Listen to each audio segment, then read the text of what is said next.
여러분 많이들 바쁘시지요. 그런데 우리 가운데 정말 하나님보다 더 바쁘신 분이 혹 계실까요?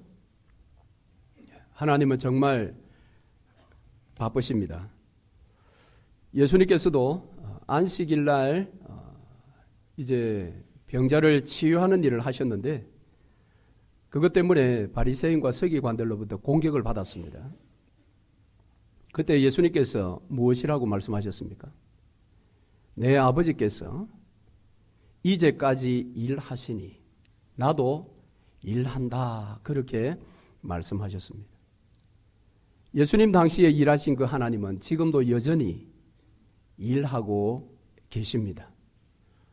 특별히 세상을 창조하신 이후에 지금까지, 아니 세상이 끝나는 그날까지 하나님은 이 땅을 향해서 일하고 계십니다. 물론 하나님의 일하심은 크게 두 가지로 이렇게 나누어 볼 수가 있습니다. 하나는 기계론적인 일하심, 또 하나는 인격적인 일하심, 이렇게 나누어 볼 수가 있습니다. 자, 이 기계론적인 일하심은 예를 들면 시스템을 이야기하는 것입니다. 어떤 시스템을 만들어 놓고 거기에 전원을 ON을 해두면, 파워를 올리면 그 시스템에 의해서 기계적으로 모든 것이 이렇게 돌아가는 것입니다. 그것을 과학에서는 연력학 법칙이라고 그렇게 이야기를 합니다. 이 연력학 법칙은 제1법칙과 2법칙이 있는데요. 이 연력학 1법칙은 세상이 창조될 때 그때 시작되었던 이 에너지, 세상이 돌아가도록 만드는 이 근원인 힘, 이 에너지는 세상이 끝나는 날까지 변함이 없다. 시작할 때 100이었다면 끝나는 그때까지 이 에너지는 100을 계속해서 유지를 하는 겁니다. 소멸이 없습니다. 다만 사용할 수 있는 에너지가 천지 창조 때는 100이었다면 세상이 끝나는 날은 이 세상에서 사용할 수 있는 에너지가 제로가 되는 겁니다. 그리고 사용할 수 없는 에너지가 100이 되는 것이죠. 그리고 이 연력학 2법칙이라는 것은 모든 이 에너지는 자연적으로 소멸되어 간다. 그러니까 그것은 양에 있어서 그런 것이 아니라 질적인 측면에서 소멸이 아니고 쇠잔되어 간다. 그렇게 말해야 옳겠네요. 예를 들면 사용할 수 있는 에너지가 100에서부터 시간이 가면 계속해서 사용할 수 없는 에너지로 바뀌어진다. 지속적으로 쇠퇴한다. 이것이 제2법칙입니다. 좀 어렵지요? 쉽게 제가 예를 하나 들겠습니다. 하나님은 이처럼 기계론적으로 이 지구가 세상이 움직이도록 이렇게 시스템화 했는데 이 시스템에 전원을 꺼버린 적이 있습니다. 그때가 언제냐면 이스라엘 백성들이 광야 생활할 때입니다. 광야 40년의 생활을 마지막 정리하면서 모세가 이스라엘 백성들에게 다시 한번 가나안 땅에 들어가서 해야 할 일에 대해서 설교를 했는데요. 그 말씀 중에 신명기 8장 4절 말씀해 보니까 이 40년 동안에 내 의복이 헤어지지 아니하였고 내 발이 붙들지 아니하였느니라 그랬습니다. 이스라엘 백성들은 40년 동안 출애굽할 때 애굽에서 입고 나왔던 그 옷, 그것을 입고 40년을 살았어요. 그런데 옷이 하나도 헤어지지 않았다라고 이야기를 합니다. 발도 하나도 부러뜨리지 않았다. 여러분, 우리가 입고 있는 이 옷을, 새 옷을 사와서 우리가 입으면 닳지 않습니까? 그런데 이것을 입지 않고 가만히 걸어두면 그 새 옷이 10년, 20년이 지나도 새 옷이 유지되겠습니까? 연력학 2법칙에 의하면 그거 아니다라는 겁니다. 즉 5년, 10년, 15년, 20년 지나면 한 번도 입지 않고 가만히 걸어두었지만 그 옷은 삭습니다. 썩어간다라는 거죠. 에너지가 쇠잔되어 가는 것입니다. 그런데 하나님께서 광야 40년 동안은 그 기계론적인 시스템인 이 연력학 2법칙이 스탑되게 만드신 것입니다. 그러니까 이스라엘 백성들의 40년의 광야 생활은 비록 심판의 삶이었지만 하나님의 은혜는 정말 놀라웠습니다. 40년 동안 하나님께서 이 세상을 창조하실 때 만들어 두셨던 그의 기계론적인 그런 창조의 섭리, 그것을 40년 동안 파워를 꺼두신 것입니다. 그리고 그들에게 하늘로부터 은혜를 부어주셨어. 그들이 40년 동안 옷이 헤어지지 않고 발이 부러뜨지 않고 그렇게 잘 지내도록 해 주셨다라는 것입니다. 이것이 바로 기계론적인 하나님의 일하심입니다. 또 하나 하나님의 인격적인 일하심이 있습니다. 자, 그것은 무엇으로 설명이 가능한가 하면 우리 눈에 보이는 모든 것들은 우리 눈에 보이지 않는 그 무엇에 의해서 지배받고 통제받고 있습니다. 자, 예를 들어 볼게요. 여러분 지금 이제 나무가 굉장히 푸르르지 않습니까? 그리고 이제 과실수들은 이제 열매가 맺혀지기 시작할 것입니다. 자, 그러면 푸르른 잎사귀 그리고 아주 견실한 그런 과일들은 사실은 무엇의 영향을 받고 있습니까? 눈에 보이지 않는 그 뿌리의 영향을 받습니다. 나무가 갑자기 시름시름 빛이 바래더니 완전히 말라 죽었습니다. 이유가 무엇입니까? 눈에 보이지 않는 뿌리의 치명상을 입었기 때문에 눈에 보이는 나무가 말라서 죽는 것입니다. 이것은 자연의 이치일 뿐만 아니라 오늘 하나님과 우리의 사이도 마찬가지입니다. 하나님과 우리의 관계인 이 신앙생활에 있어서도 마찬가지입니다. 저와 여러분의 신앙을 책임지는 것은 우리 자신이 아닙니다. 우리 눈에 보이지 않는 예수께서 보내어 주신 성령 하나님께서 우리의 마음속에 어떻게 역사하시는가에 따라 우리의 겉으로 드러나는 신앙의 모든 행동들이 결정되는 것입니다. 내가 아무리 마음에 결심하고 내가 아무리 노력해도 성령 하나님께서 내 심령 속에 역사하지 않으면 우리는 올바른 신앙생활을 할 수가 없는 것입니다. 오늘 여러분이 이 자리에 오셔서 이 좋은 날 자연과 더불어 세상에 나가서 시간을 보내지 않고 일주일 동안 피곤한 육체를 집에서 드러누워서 TV를 보면서 시간을 보내지 않고 이 자리에 오셔서 피곤하지만 하나님 만나기를 원하고 예배하기를 원하는 것은 여러분의 믿음이기도 하지만 그 믿음을 믿음 되게 만드신 그 하나님의 일하심 때문이라는 것입니다. 우리 성도와 성도의 관계도 마찬가지입니다. 어떤 사람은 두 사람이 죽어 못 삽니다. 막 교회 오면 서로 끌어안고 난리를 칩니다. 어떤 사람은 본 듯 만 듯 합니다. 왜 그렇습니까? 그것은 우리 눈에 보이지 않는 그 사람의 마음이 그렇게 행동하게 만드는 것입니다. 그렇지 않습니까? 그래서 물을 지킬 만한 것보다 우리의 마음을 지키는 것이 정말 중요한 것이지요. 자, 이처럼 하나님은 오늘도 우리 눈에는 보이지 않지만 예수께서 보내신 성령 하나님을 통하여 오늘 저와 여러분의 삶 가운데 일하고 계십니다. 그래서 무엇보다 우리는 그 성령 하나님을 의지하며 성령 충만을 위해서 부단히 애쓰고 노력해야 합니다. 오늘은 예수 그리스도께서 부활하시고 성천 이후에 약속대로 10일 만에 보내어주신 성령 하나님께서 강림하신 날입니다. 그래서 오늘 성령 강림절입니다. 여러분, 성령은 이 땅에 오셔서 예수의 가르치신 모든 것들을 우리로 하여금 기억나게 하신다고 했습니다. 왜? 바로 예수님께서 이 땅에 시작하신 하나님 나라의 운동에 우리 모두가 다 헌신자가 되어서 그 나라를 이 땅에 더 확장시켜 나가기를 원하시기 때문입니다. 그래서 우리는 마태복음 13장에 지금 하나님 나라의 성질에 대해서 배울 때에 이 성령 강림절은 우리에게도 굉장히 중요한 날인 것입니다. 우리 눈에 보이지 않지만 실제 하시는 하나님, 우리의 영적으로 느낄 수 있는 육신의 눈에는 보이지 않는 그 하나님, 성령 하나님, 그 하나님께서 오늘 저와 여러분 가운데 충만히 역사하시는 그런 복된 시간 되기를 바랍니다.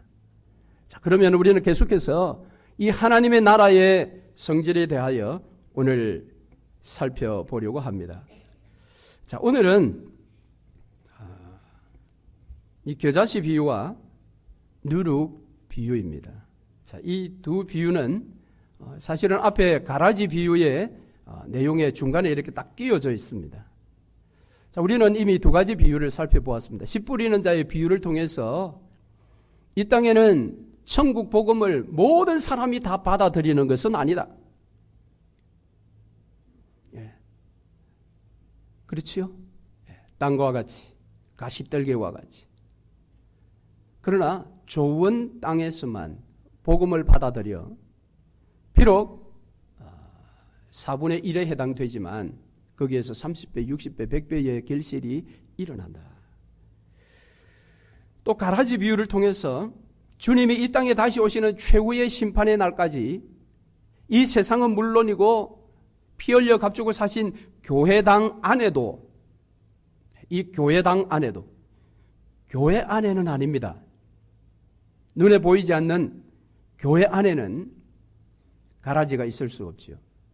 우리 눈에 보이는 이 교회당 안에, 예배당 안에는 곡식만 있는 것이 아니라 가라지도 있다. 우리 생각 같아서는 그 가라지를, 족집게를 집어서라도 뽑아버렸으면 좋겠지만 주님은 가만두라고 하셨습니다. 왜? 곡식이 상할까 염려하시기 때문입니다. 그래서 주님이 다시 오시는 그날까지 예배당 안에는 악인과 의인이 함께 공존하며 지낸다. 그럼에도 불구하고 마지막 날 되면 정확하게 구별하여 악인은 불못으로 영원한 지옥의 형벌로 던져지고 우리는 우리 아버지의 나라에서 영원토록 왕노릇하며 살게 될 것이라고 예수님께서 우리에게 말씀하셨습니다. 그러므로 그날을 생각하며 혹 없겠으나 우리 가운데 정말 가라지 같은 악한 자가 교회당 안에서 우리를 힘들게 한다 할지라도 너무 분노하지 마시고 모든 것 주께 맡기며 장차 심판의 날을 사모하며 우리가 믿음 생활 열심히 해야 할 줄로 믿습니다. 자, 이제는 바로 이 두 번째 가라지 비유를 먼저 예수님께서 말씀하시고 그 다음에 제자들만 따로 한 집에 들어갔을 때의 이 가라지의 비유에 대해서 재차 설명해 주시는 것, 해석해 주시는 그 사이에, 이 본문 사이에 두 가지 비유가 들어있는데 오늘 바로 그 두 가지 비유를 살펴보므로 하나님 나라의 또 다른 속성이, 성질이 무엇인지를 생각해 보려고 합니다. 자, 오늘 본문 31절과 32절에 보면 아주 간단하게 소개되어져 있습니다. 천국은 마치 사람이 자기 밭에 갖다 심은 겨자씨 하나를 갖다 그랬습니다. 이 겨자씨 하나는 모든 씨보다 작은 것이로되 자란 후에는 나물보다 커서 나무가 되어서 공중에 새들이 깃들어 쉬게 된다, 그렇게 이야기를 합니다. 자, 여기에서 이 나무에 대한 이야기를 예수님 하셨는데요. 자, 이 나무에 대한 이야기는 주로 큰 나라와 제국을 이야기할 때에 이 나무를 상징적으로 종종 성경에서 사용을 합니다. 자, 그래서 이것은 신약뿐만 아니라 구약도 마찬가지인데, 그래서 구약의 말씀을 한 곳 보겠습니다. 에스겔서 17장으로 한번 가보겠습니다. 구약 성경 에스겔 17장 1174페이지입니다. 에스겔서 17장 22절과 23절. 자, 여기에 큰 나무에 대한 이야기를 하고 있습니다. 에스겔서 17장 22절, 23절. 우리 같이 한번 읽겠습니다. 주 여호와께서 이같이 말씀하시되 내가 백향목 꼭대기에서 높은 가지를 꺾어다가 심으리라. 내가 그 높은 새 가지 끝에서 연한 가지를 꺾어 높고 우뚝 솟은 산에 심되 이스라엘 높은 산에 심으리니 그 가지가 무성하고 열매를 맺어서 아름다운 백향목이 될 것이요 각종 새가 그 아래에 깃들이며 그 가지 그늘에 살리라. 백향목에 대한 이야기하죠. 이 백향목이 큰 나무가 되었어. 하나님께서 이 큰 나무 되게 만드니까 새들이 와서 쉬게 된다. 자, 이 에스겔 선지자는 어디에서 활동했던 선지자입니까? 이스라엘 땅이 아니라 포로로 잡혀갔던 바벨론 땅에서 활동했던 선지자입니다. 이스라엘 즉 북이스라엘은 이미 벌써 망해버렸고 남유다가 끝까지 버티다가 이제 바벨론에 의해서 완전 망하게 됩니다. BC 586년경에 망하는데 나라가 한순간 망한 게 아니라 이 바벨론의 느부갓네살 왕의 공격을 받아서 1차로 수많은 사람이 포로로 잡혀가고 2차로 또 포로로 잡혀가고 3차에 완전히 나라가 초토화가 됩니다. 그래서 성전 위에 돌 하나가 올려져 있지 않을 만큼 완전히 성전이 무너지면서 나라가 망하게 되는데 이 2차 포로로 잡혀간 인물 중에 에스겔이 있었습니다. 그래서 이 에스겔은 포로로 잡혀간 바벨론 땅에서 선지자 노릇을 했습니다. 그때에 이 말씀을 주신 것입니다. 이 말씀의 내용이 무엇입니까? 포로로 잡혀왔지만 예레미야가 이미 나라가 망하기 전에 1차 포로가 되기 전에 이미 나라가 망할 것이다. 그리고 너희들은 포로로 가서 70년 동안 노예 생활할 것이다.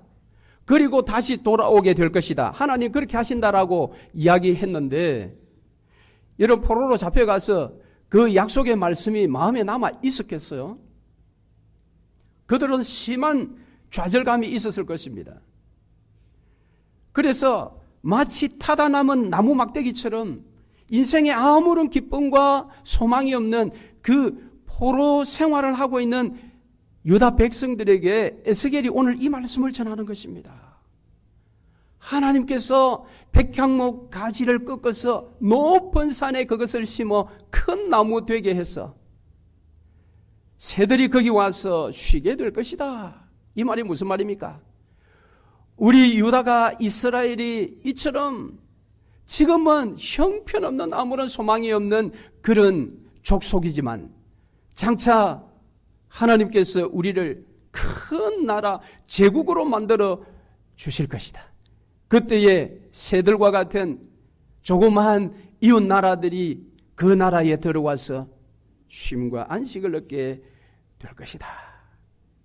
이것이 에스겔서 17장에서 에스겔이 이스라엘 백성들에게 준 메시지입니다. 뿐만 아니라 이 다니엘서에도 이 나무가 등장합니다. 이 다니엘은 1차 포로로 잡혀갔을 때에 주로 왕족과 귀족들이 많이 잡혀갔는데 그때에 잡혀갔던 인물 중에 한 분이 다니엘입니다. 다니엘도 바벨론 땅에서 거기에서 공직에 있었지만 선지자같이 하나님 말씀을 그렇게 지켰던 사람이지요. 이 다니엘서 4장 10절 이하의 말씀에 보면 그 유다를 멸망시켰던 바벨론 왕 느부갓네살 꿈에 이 나무가 나타납니다. 그래서 큰 나무가 세워졌는데 그 나무에 수많은 새들이 와서 깃드는 것을 느부갓네살이 보게 되는 것입니다. 여기에서도 이 큰 나무는 큰 제국입니다. 그러니까 오늘 여기에 이 겨자씨가 큰 나무가 될 것이다라고 이야기하는 이 비유 속에 바로 하나님의 나라가 이 땅의 큰 제국으로 세워질 것이라는 그런 예수님의 말씀입니다. 물론 이 겨자씨가 기껏 자라야 한 3, 4m 정도 자란다고 합니다. 그런데 새들이 와서 깃든다. 조금 과장된 그런 표현이 있습니다만은 이 겨자씨는 흔히 말하는 이 관목에 속한다고 합니다. 이 관목이 무엇인가 하면 작은 키나무. 나무는 나무 같은데 아주 작은 것. 뭐 예를 들면 정확하게는 제가 모르겠습니다만은 이 개나리 있지 않습니까? 개나리는 나무입니까? 꽃입니까? 나물입니까? 개나리는 뭐죠? 나무 맞습니까? 나무라고 합니다. 그런데 키가 한 1.5m, 뭐 좀 크면 2m, 그렇죠? 근데 여기 3m, 4m까지 겨자씨가 자란다고 해요. 여러분, 겨자씨를 보신 적이 있으세요? 보시고 싶으세요? 여러분이 보시는 방법이 있습니다. 제가 가르쳐 드릴까요? 저를 이스라엘 성지순례를 보내주세요. 제가 대학생 생활을 할 때에 본성가대 테너를 했었어요. 그때 대원들이 한 50명 정도가 되었는데 그 성가대원 중에 한 분이 이스라엘의 이제 그 유적지죠. 성지는 아닙니다. 이스라엘이 기독교 유적지라고 불러야 됩니다. 기독교 유적지에 이제 탐방을 갔다 왔어요. 그리고 성가대원 50여 명의 선물을 다 사왔어요. 야, 대단하지 않습니까? 예수 믿어도 그렇게 좀 멋지게 믿어야 됩니다, 우리가. 자기가 가까운 사람만 선물하지 말고 갔다 오면 50명 전체를. 그래서 주일날 이제 기다렸죠. 와, 모두가 선물을 다 받겠구나. 그분이 가져온 선물이 겨자씨였습니다. 한 사람에게 한 알씩. 겨자씨는 정말 오늘 성경에 여기 점만 합니다. 한 문장이 끝났을 때 찍는 점 크기 정도밖에 안 되더라고요.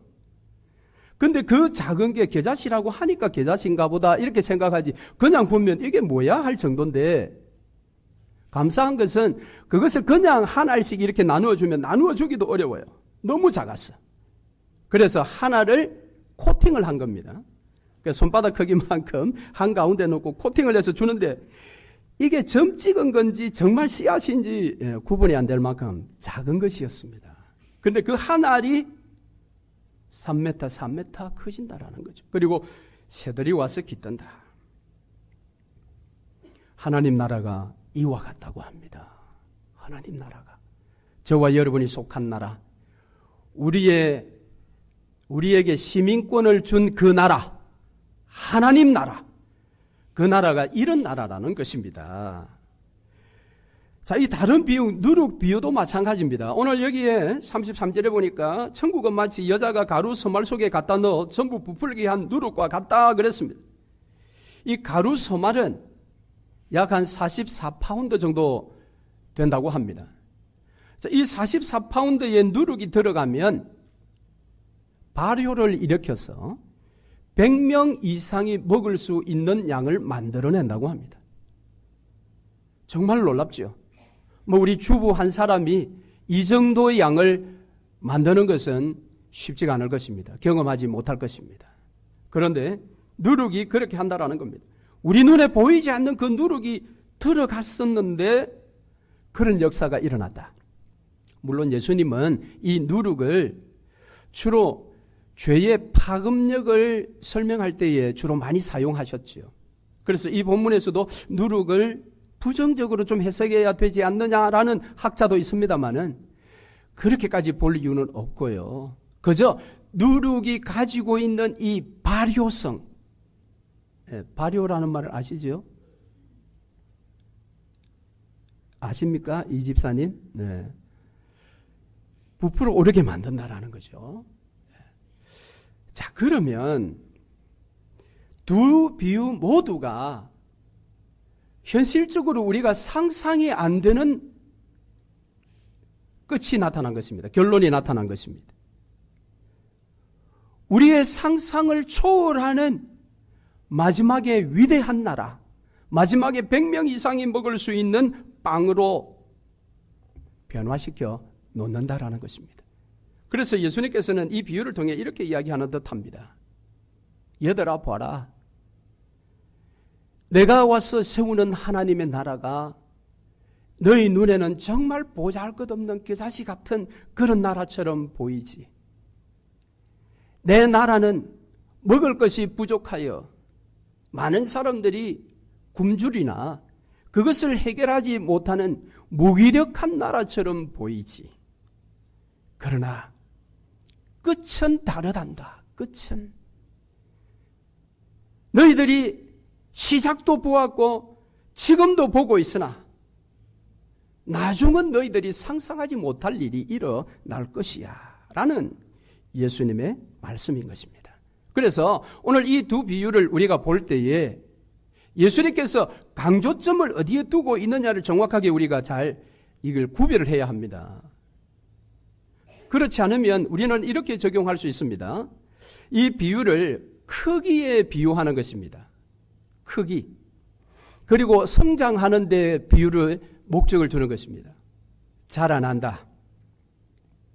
자, 그래서 이렇게 교훈으로 나눌 수 있습니다.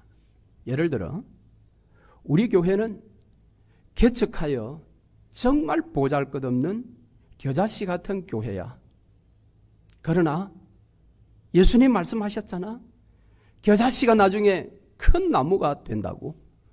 우리 교회도 얼마 지나지 않아서 큰 교회, 대형 교회가 될 거야. 그러니까 우리 열심히 복음 전하자. 이렇게 적용할 수 있습니다. 또 누룩을 적용을 이렇게 할 수 있지요. 우리는 보잘것없는 가루 서말 같은 존재야. 그러나 우리 속에 이 누룩이 들어오면 우리는 엄청난 변화의 역사를 일으킬 것이야. 완전한 변화를 일으키는 그런 역사를 우리도 나타낼 수가 있어. 그러니까 우리 개인도 마찬가지고 우리 교회도 열방 가운데 세상 가운데 뛰어들어서 이 누룩처럼 그렇게 삽시다 라고 그렇게 적용할 수 있다는 겁니다. 물론 그렇게 적용한다고 해서 틀린 것은 아닙니다. 얼마든지 가능합니다. 그러나 예수님께서 오늘 여기에서 강조점은 거기에 두고 있지 않다라는 것을 알아야 합니다. 그 강조점을 어디에 두고 있느냐? 그것은 시작과 끝의 차이를 보라는 것입니다. 우리는 무엇을 본다고요? 이 끝을 향해서 우리가 무엇을 할 것인가를 여기에서 교훈을 받으려고 하는데 예수님은 강조점을 이 시작과 끝의 차이를 비교해 보라는 겁니다. 과연 이 시작에서 이 끝을 너희들이 상상할 수 있느냐? 물으십니다. 상상할 수 있습니까? 상상할 수 없어요. 어떻게 점과 같은 겨자씨에서 3, 4m의 큰 나무가 되어서 거기에 새들이 와서 깃들 수가 있습니까? 어떻게 서말밖에 되지 않는 그 가루에서 100명이 먹을 수 있는 빵을 만들어낼 수가 있습니까? 이건 우리의 상상을 뛰어넘는 끝이라는 겁니다. 그런데 무엇입니까? 끝은 반드시 온다라는 것입니다. 그러면 시작에서부터 끝이 있도록 그 사이에 일어나는 일에 대하여 우리가 관심을 가져야 합니다. 그것이 무엇입니까? 그것이 하나님의 일하심입니다. 하나님께서 이 시작부터 끝이 오도록 이 모든 과정에 세세토록 하나님이 역사하고 계신다라는 것입니다. 우리가 아닙니다. 우리 능력이 아닙니다. 내 힘이 아닙니다. 하나님이 그렇게 일하신다라는 겁니다. 우리는 하나님의 일하심에 쓰임받을 뿐인 것입니다. 그래서 우리가 주목해야 될 것은 이 겨자씨도 아니요 누룩도 아니라는 것입니다. 세상에서 보잘것없는 겨자씨 같은, 세상에서 전혀 상상할 수 없는 누룩 같은, 그럼에도 이 겨자씨가 실제하고 누룩이 실제하게 될 때에 하나님은 반드시 그것을 통해 일하심으로 이 놀라운 끝을 반드시 이루신다라는 것입니다. 그것을 이루어 갈 때까지 하나님의 일하심이 있는데 안타깝게도 우리 눈에 그것이 보이지 않는다라는 겁니다. 그렇기 때문에 예수님 시대의 서기관 바리새인들뿐만 아니라 제자들도 마찬가지였습니다만은 저와 여러분도 하나님 나라에 대한 신뢰가 자꾸 떨어지는 것입니다. 왜? 보이지 않으니까. 우리 눈으로 확인할 수 없으니까. 그러나 여러분, 오늘 이 겨자씨 비유는 시작과 끝에 상상할 수 없는 양적인 변화를 분명하게 여기에서 소개합니다. 그리고 누룩 비유는 우리 눈에 보이지 않지만 분명하게 변화되는 질적인 변화, 그 변화를 여기에서 이야기합니다. 그렇다면 여러분, 역사를 가만히 보십시오. 기독교 역사를 보세요. 처음에 기독교 역사는 청년 예수에 의해서 그 당시에 이스라엘의 변방이라고 할 수 있는 완전 시골 갈릴리에서부터 복음 사역이 시작되었습니다. 그런데 그 복음 사역이 잘 자라도록 환경이 조성되었습니까? 같은 하나님을 믿는다고 하는 소위 바리새인 서기관들이 강력하게 배척하고 싹을 자르려고 그렇게 공격을 했지요. 악한 자의 대표라고 할 수 있는 로마 정부는 어떠했습니까? 육체의 생명을 빼앗아가며 핍박함으로 그 나라를 무너뜨리려고 공격을 했습니다. 그러나 그런 반대와 핍박 가운데서도 이 복음은 예루살렘에서 온 유대를 거쳐서 사마리아를 확장해서 그 당시에 땅끝까지 1세기 만에 달려갔습니다.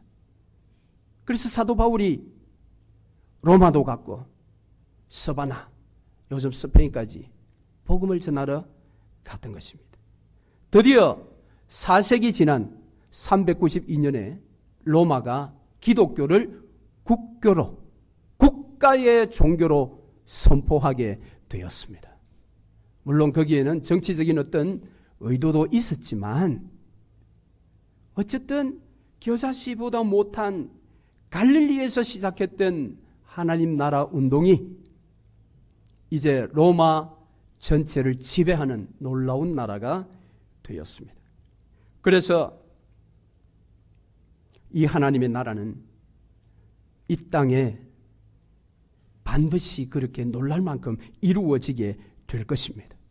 저와 여러분이 상상하는 그 이상의 놀라운 크기로 성장하게 될 것입니다. 뿐만 아니라 질적인 변화도 있게 됩니다. 여러분, 이 복음이 시작되어 하나님의 나라가 시작되었는데 그 하나님의 나라가 세워지기 전까지 세상 나라의 통치 방식이 있습니다. 세상 나라의 통치 방식이 무엇입니까? 그것은 작은 자가 큰 자를 섬기는 나라입니다. 많이 가진 자가 못 가진 자를 노예로 부리는 나라입니다. 많이 배운 사람이 못 배운 사람을 무시하고 멸시하는 나라가 세상 나라입니다. 그러나 갈릴리에서부터 시작된 복음의 나라, 이 하나님의 나라는 완전히 새로운, 질적으로 완전히 변화된 새로운 통치의 나라가 세워졌습니다. 그 나라는 어떤 통치 방식입니까? 큰 자가 작은 자를 섬기는 나라입니다.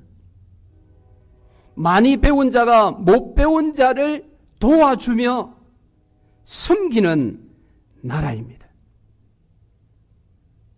분명히 갑질할 수 있는 위치지만 갑질하지 않는 나라가 하나님의 나라입니다. 그 나라는 광야 생활했던 삶의 원리와 동일한 나라입니다. 여러분, 애굽에서 살 때에 애굽에서의 삶의 논리는 정착입니다. 그렇죠. 애굽은 정착이 삶의 논리입니다. 그래서 애굽에서는 땅을 가져야 합니다. 정착해야 되니까. 그러니까 애굽에는 땅 투기가 일어나는 것입니다. 땅을 넓혀야 합니다. 왜? 정착해야 살아가는 나라니까. 광야는 어떻습니까? 광야에 땅 투기하는 거 보셨나요? 왜 광야에서는 땅 투기가 일어나지 않을까요? 광야 생활의 삶의 원리는 정착이 아닙니다.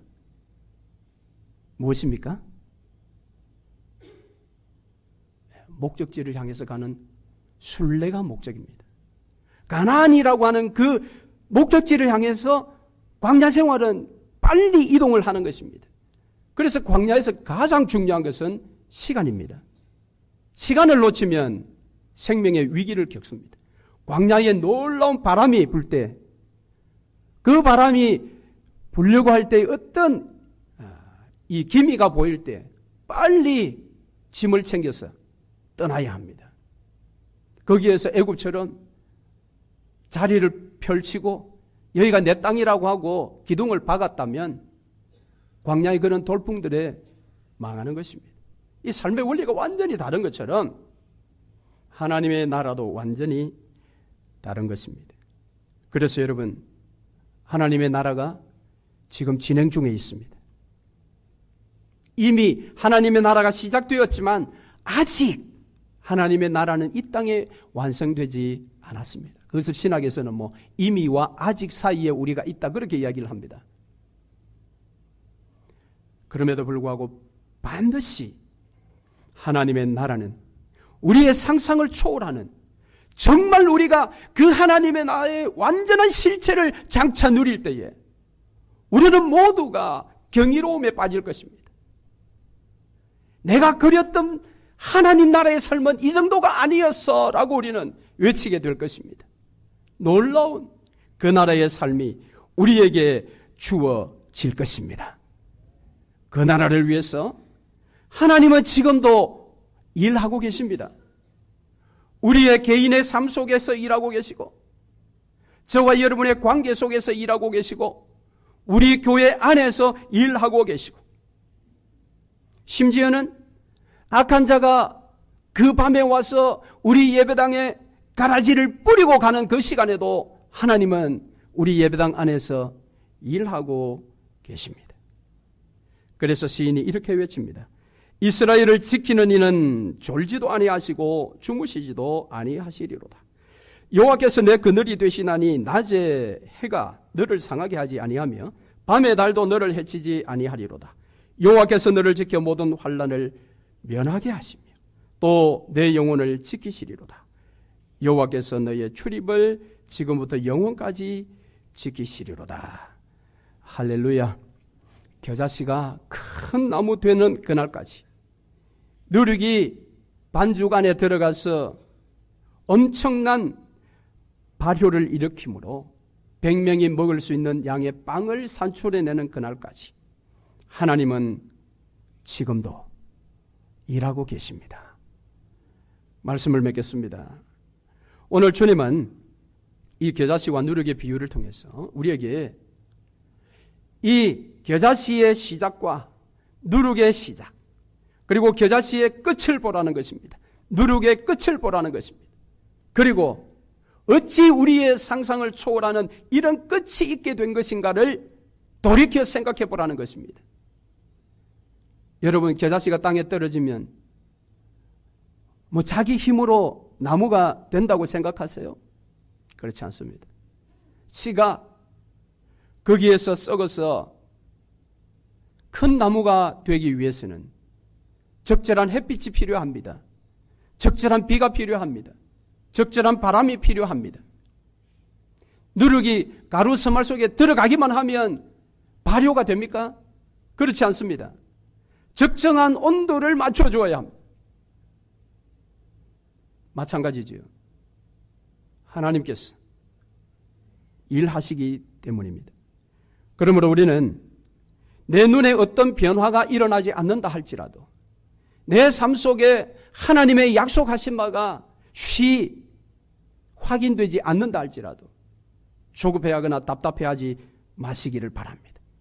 제자들처럼 주님 어느 때까지니까 그렇게 묻지 마십시오. 하나님은 지금도 분명 일하고 계십니다. 하나님의 일하심은 진행형입니다. 다만 우리의 눈에 좀 볼 수 있으면 얼마나 좋겠어요. 볼 수 있으면 좀 덜 답답하지 않겠어요. 그렇기 때문에 우리는 기도해야 합니다. 성령 하나님, 내 육신의 눈이 아닌 영의 눈을 열어주셔서 하나님의 일하심을 보게 하소서. 세상 사람들이 보지 못하는 그 하나님의 손길을 내 영혼은 볼 수 있게 하옵소서라고 우리가 하나님 앞에 기도해야 합니다. 그러면 여러분, 세상이 아무리 우리를 유혹해도 우리는 넘어지지 않습니다. 왜? 하나님의 손길을 보니, 하나님의 손길을 보니, 세상아, 날 유혹하지 마라. 하나님은 반드시 이 땅에 내 나라, 우리의 나라, 우리의 유일한 시민권의 나라, 하나님의 나라를 이 땅에 반드시 세우실 것이다. 그리고 내 아버지의 그 나라에서 나는 곡식된 모든 성도들과 더불어 영원토록 하나님을 찬양하며 왕노릇 할 것이야. 이렇게 선포하시며 오늘도 하나님의 일하심 가운데 쓰임 맞는 저와 여러분 되시기를 주의 이름으로 축원합니다. 아멘.